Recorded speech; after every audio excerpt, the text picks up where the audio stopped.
the clouds were God, so my dad helped me write letters and taped them to my neon plastic kite so I could tell God all the things my 6-year-old mind could dream of.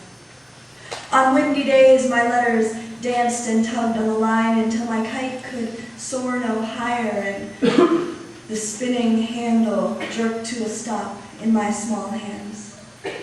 God was a shapeshifter, and clouds merged and pulled apart and created dragons, then ladybugs, then lawn chairs. But the line wasn't long enough, nor was I quick enough to catch God standing still. So my kite came back with the letter still taped to it, undelivered.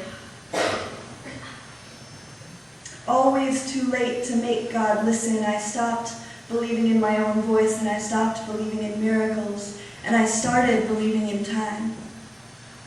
15 years later, I think I figured out what makes time stop. And it requires that I keep my eyes open because time lulls us, and miracles are only visible outside the shadow of doubt, and they don't wait for confirmation.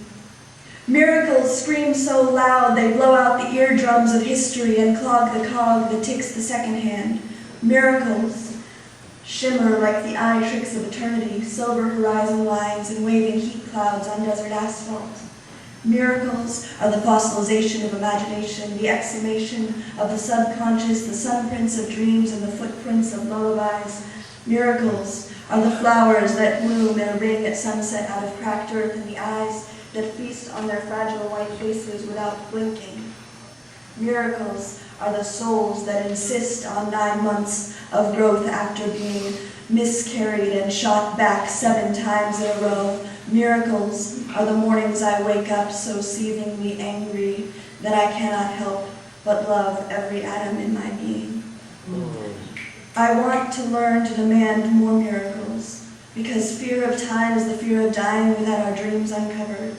And miracles are nothing more or less than the echo of my future self, discovered reverberating across the canyon of the moment before birth and after death. Miracles are nothing more or less than the pen in my hand and the people I choose to love. Miracles are nothing more or less than my own trust in my perceptions, and I perceive that it's time to manifest my own. So here goes. I want to be radiant. I want to be intellectually brilliant. I want to see my sister look in the mirror with reverence. I want to feel lonely rarely and only as a reminder of the beauty of humanity. 10 years from now, I want to put on a suit for the 90th Monday in a row and know that I'm not selling anything out. I want a small house with a big sunflower garden that the neighbor's dog poops in. I want smile wrinkles. I want to make money and buy nice clothes and take my mother back to Mexico. I want to climb mountains alone and scream at constellations until the air numbs my gums like ice cream. And yes, I want to travel to every country in the world and write poems. And yes, I want to walk down the street and forget that I am rapeable. And yes, I want. And yes, I want to let my heart break again and again and again until it cracks open and transforms hope-like into the love of my life. And yes, I want to sleep better.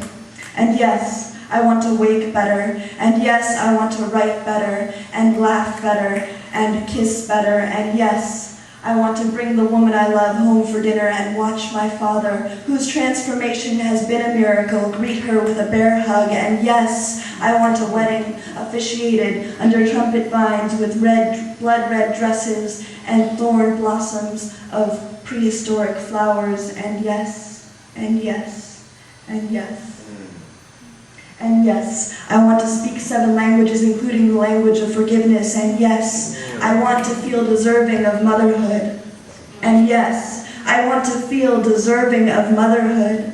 And yes, I want to feel deserving of this womb, of the power to exhume nightmares from tombs and transform them into visions of children dancing on graveyards. And yes, I want to never take my hand off the pulse of creation. And yes, I want to say yes more often.